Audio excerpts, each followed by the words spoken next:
Hey everyone, this is David McBee with the Twin Lakes Sports Network. We're still down in Conway, down in Hendrix. We just got done doing the play-by-play coverage of the Hendrix game versus Oglethorpe. I'll tell you, that was quite a game that you guys had tonight. Very exciting into the first half with the dunk, and it seemed like that really energized the crowd. Yeah, first of all, thank you guys so much for coming down here and giving us a look. We really appreciate the coverage and everything. But no, to your point, it was a great play. You know, I think the thing that excited us the most was a great defensive play. Seth made an incredibly smart basketball play, left a non-shooter to contest a shooter at the end of the half. Ended up blocking the shot, and then Jacob made a high IQ basketball play and pitched it ahead quickly, and Seth finished it with the dunk, and it did. It gave us a ton of momentum going into the half, pushed the lead to 5, I think it was, and I mean, our guys flew on wings into the locker room, so it was neat, and I thought we used that momentum well to come out in the second half. We executed a little bit better defensively, and were able to kind of hold them at bay the rest of the way. Yeah, you guys, once you got the lead, you know, you get up to 10, then they'd kind of chip away. But then ultimately, I mean, this was a big win. You got a young team, and now you guys go to 4-3 in the SAA, and now you're a game ahead of them. So it's been a pretty good homestand, 3 out of 4. Yeah, absolutely. We'll take it. You know, like you said, young team, but we're really trying hard not to use that as a crutch, not to use that as an excuse.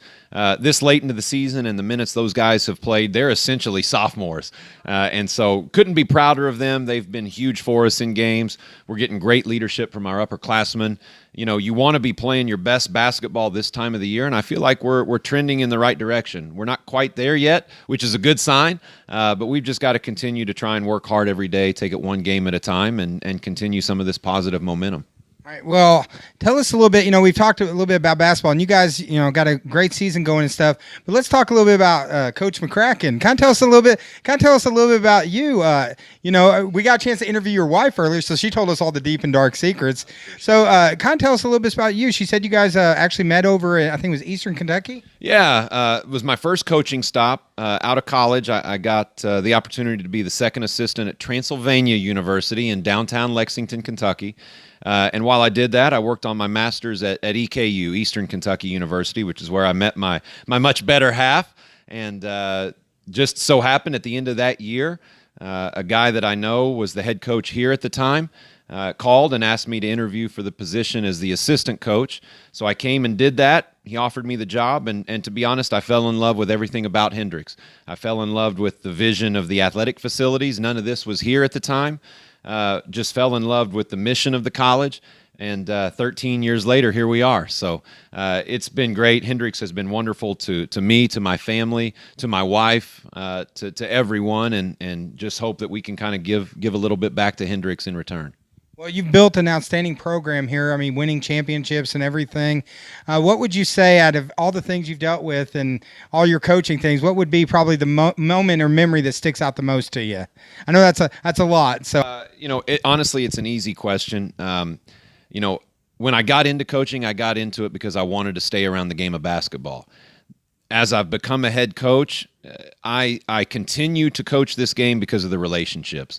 And nothing means more to me than having former players come back, watch games, text, call, weddings, reunions, all that stuff. That's what I really will, I think, when I'm done coaching, cherish and remember the most, are the guys that played for me, bought into what we were trying to build here, made incredible sacrifices to get the program to where it is, and just their continued involvement in not just Hendrix and our program, but in my life as well, and my involvement in theirs. That's what I think I'll always take away from this.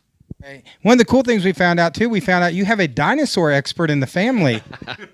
Yeah, our youngest son, he's a character, just like his mother, but he's eaten up with dinosaurs. He does know a lot about them, and he is quick to profess himself as a dinosaur expert and quick to tell me everything there is to know about dinosaurs. So, yeah, I'm small time in the McCracken household. So you probably had to watch Jurassic Park a lot, I'm sure, over the years. So. Numerous times, every one of them, Well, Coach, I know it's been a long day. Just thank you so much for taking a couple minutes of your time, and good luck on the rest of your season. And hopefully we can come back down here and cover some more games. So appreciate it. That'd be great. I appreciate you guys again, and safe travels back home. All right, thanks. And thanks for joining us today on the Twin Lakes Sports Network.